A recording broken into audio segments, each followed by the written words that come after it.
Okay, it's 6 o'clock. It's time to call the Three Rivers July 28th, 2025 Committee of Council meeting to order. Before we begin, I'd like to highlight the purpose of our meetings and our roles here. We strive to uphold the values of Three River, community, innovation, and inclusive. We have a special town and a council, and council is committed to contribute to a sustainable growth.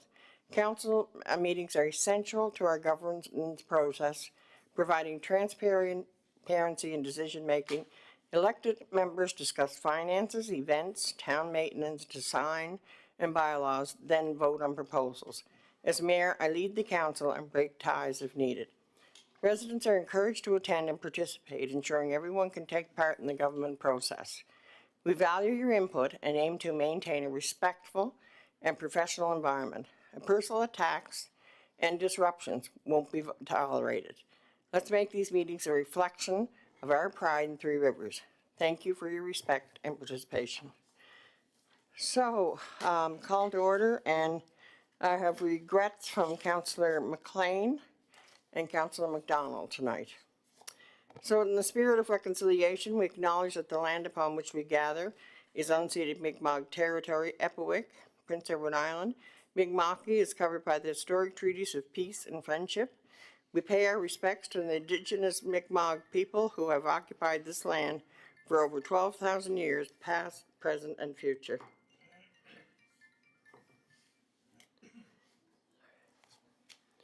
Okay, I need an approval of the agenda, but before I do that, we have an amendment to the agenda. As soon as I find that.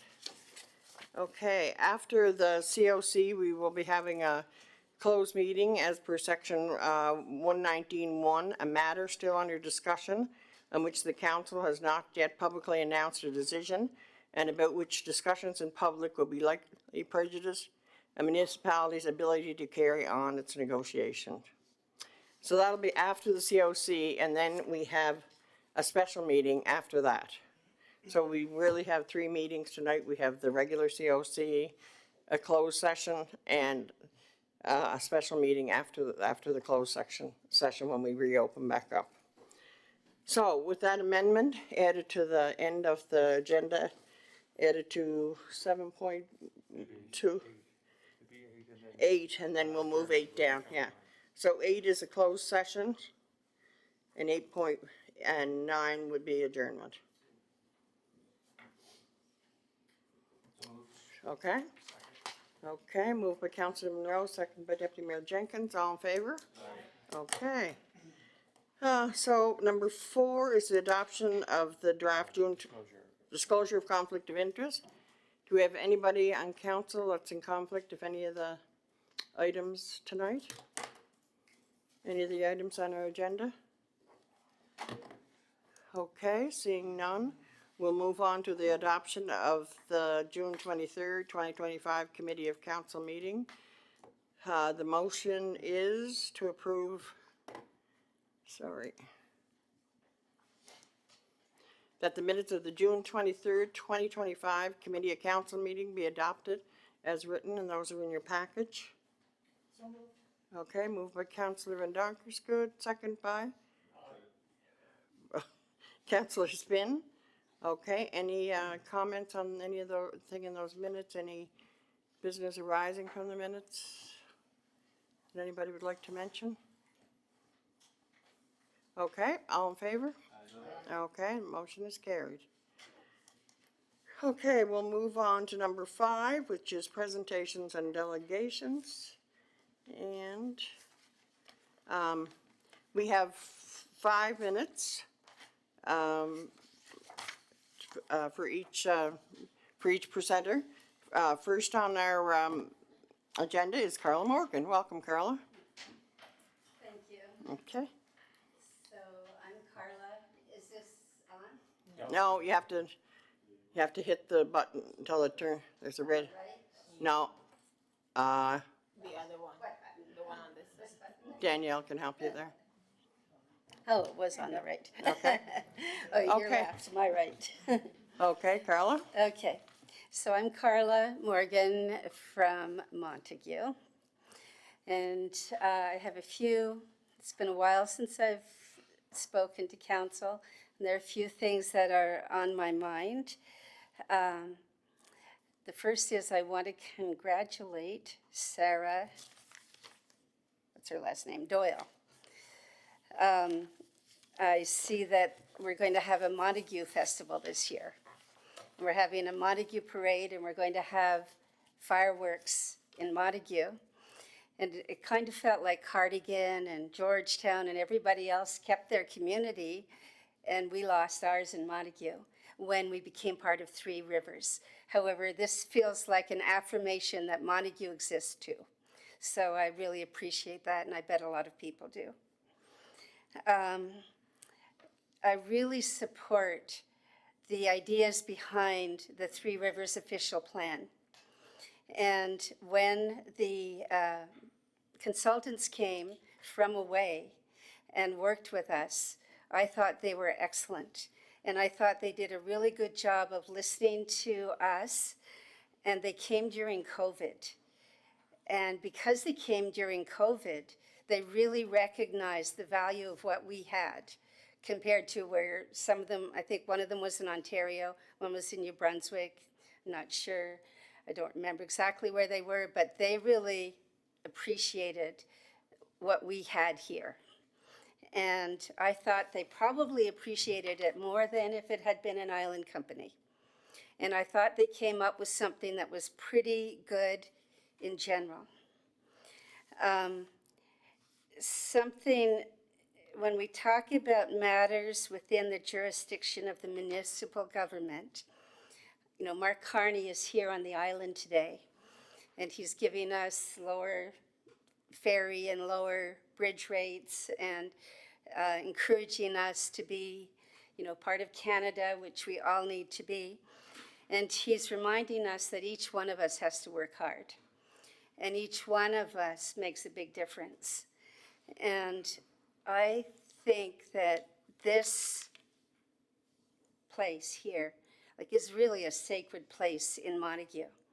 And I think that you know, have been doing a really good job. I've been really glad not to be on council this year, I will tell you. You've confronted some big issues and done a lot of learning, and, you know, including, you know, the preamble that you give before the speakers speak. You know, it's a result of learning, and we've all been learning in the process. At the same time, your individual voices are the voices of our community and of our culture. And so I think the combination of the plan that we have in general and the ability to deal with individual situations as they need to be dealt with is so valuable to our entire country. So that's what I wanted to say. Thank you very much, Carla. It's not too often that we get complimented, so thank you. Well, I think I'm challenging you. Yeah, yes, you are, for sure. And nobody ever stops learning, that's for sure. Our next speaker is Joshua Callahan, and he wants to talk about the intersection by Petrican, street lights, sidewalks, and operating a business in town. Do we have Joshua here?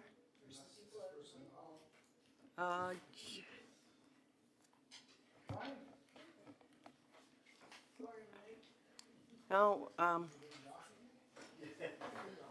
Joshua Callahan's not in your group, is he?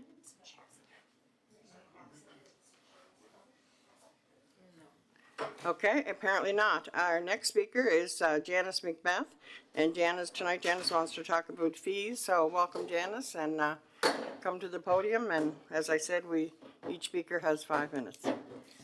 Good evening. Good evening. Thank you, Carla. That was lovely.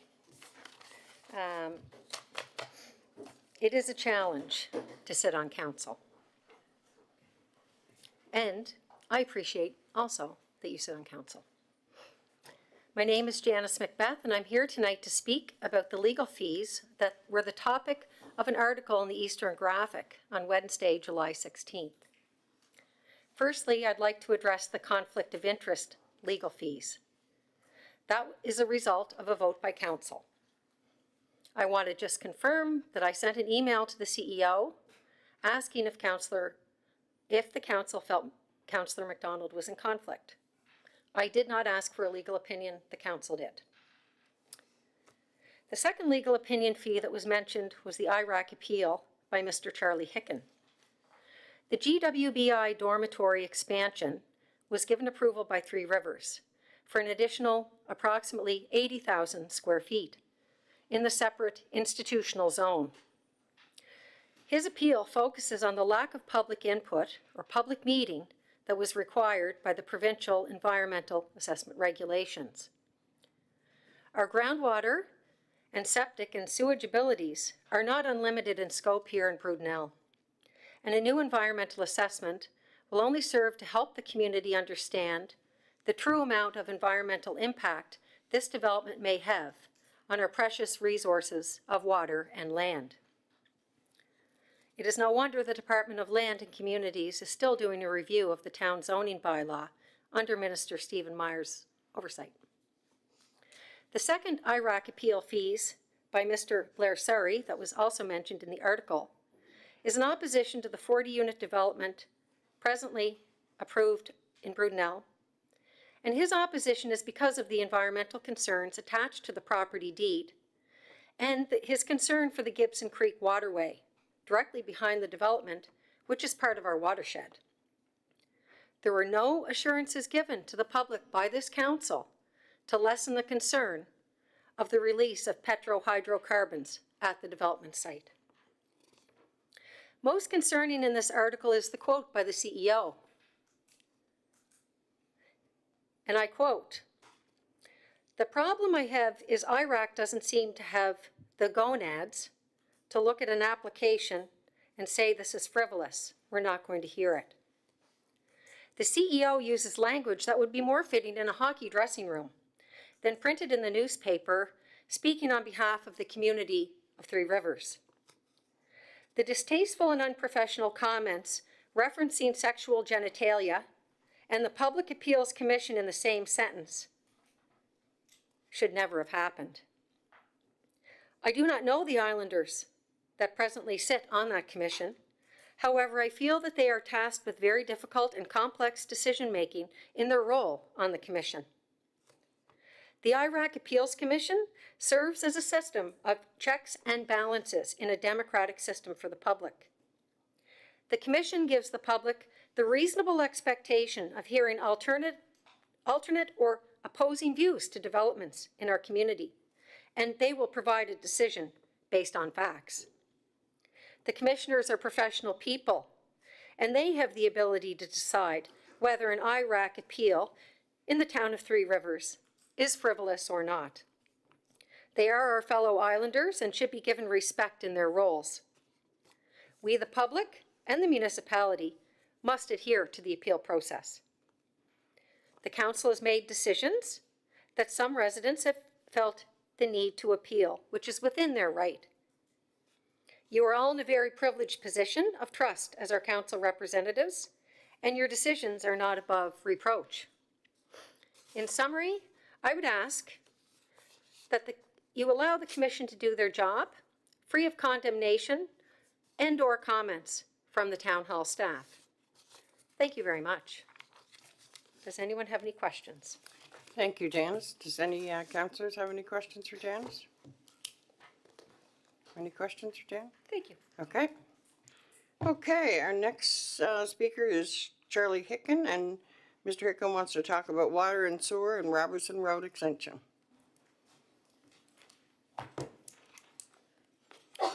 Thank you.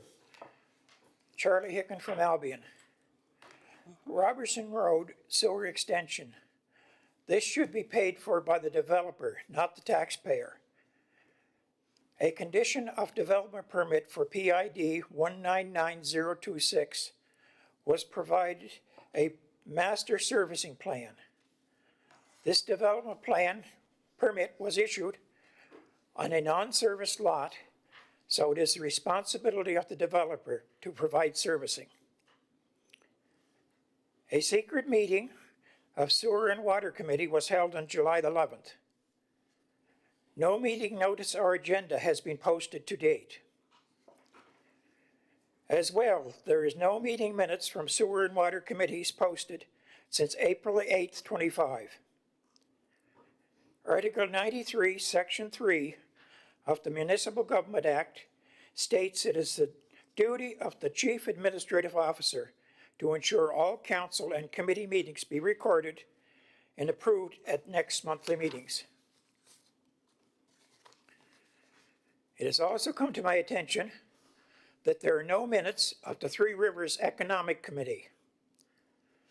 The owner of PID 199026 is also the chair of this committee, along with the mayor, the CAO, 2 councilors, and the Active Communities Executive Director. There appears to be a lot of conflict arising from this.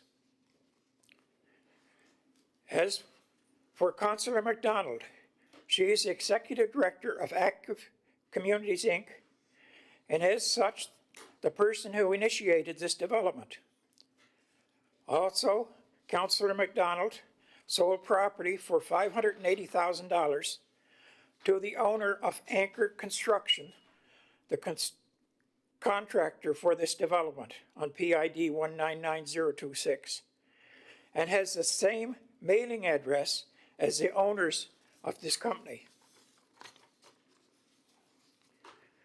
Also, my research has discovered that Councillor McDonald is one of the owners of MDB Ventures, which received $627,675 to develop 20 service lots from PEI Affordable Housing Development Program for affordable housing on Robertson Road.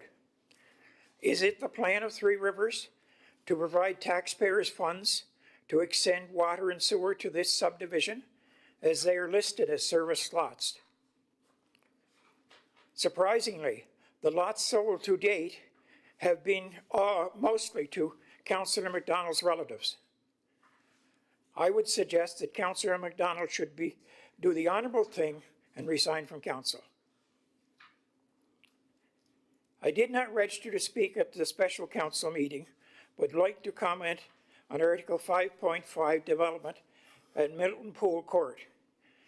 Active Communities, Inc. is the owner of this property, and construction has already started before the development permit was issued. In your package, it states that the site has been prepared for development with a recent grant of consent for earthwork. This is in violation of development bylaws, and would like to know who issued this grant of consent. Thank you. Are there any questions? Anybody have any questions, Mr. Hirkin? There's a lot in your, in what you've said. If you'd like to send that off to the CAO, we'll, It will all be in the recordings. can we have a copy of it, a written copy? My copy is handwritten, so you probably wouldn't be able to read it. But you Okay. will have it on the video. Yes, we will have it on the video. I guess we'll have to transcribe it, Charlie. Thank you. Okay. Okay, then okay, so the next is our reports, but I guess the warm weather got to everybody and we don't have any reports sent in to us this month. 6.1, we don't have anything from the Cardigan Ball, Garden of the Gulf Museum, or the fire department. So we'll move along to 7, which is 7.1, and it's request for decision 25.27, CCBF uncommitted funds. Did you want to? Danielle, okay, Danielle, you're going to take the lead in that. Go ahead. Thank you, Your Worship. The town's auditors have finalized the annual expenditure report for the year ending March 31st, 2025. Following their review, it has been determined that a balance of $115,539.37 remains classified as uncommitted funds. To ensure continued compliance with the guidelines established under Canada Community Building Fund, which is CCBF, these funds must be allocated to either an existing CCBF-approved project or a newly proposed project that meets all requisite CCBF funding criteria. Historically, Council has resolved to allocate such unassigned funds to Project 12.5.6, Expansion of Water and Sewer Network, a long-term infrastructure initiative currently recognized under the CCBF. So the request is the council authorizes the allocation of $115,539.37 in uncommitted funds to CCBF Project 12.5.6, Expansion of Water and Sewer Network. Okay, discussion on this or decision to move it forward? You'll move it, we're not voting, I guess we're just, yeah, we're just moving it forward. Agree to move it forward? Okay, so we'll move that forward to the next council meeting.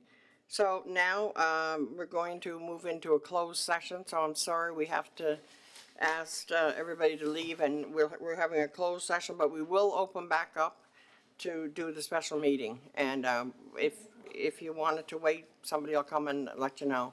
Yeah, that is on. Okay?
Okay, I think this one person didn't. Okay, we were going to, we're back in an open session, but the only thing we have left in the session is an adjournment. So motion to adjourn the COC meeting. Moved by Councilor Monroe, second by Deputy Mayor Jenkins, all in favor?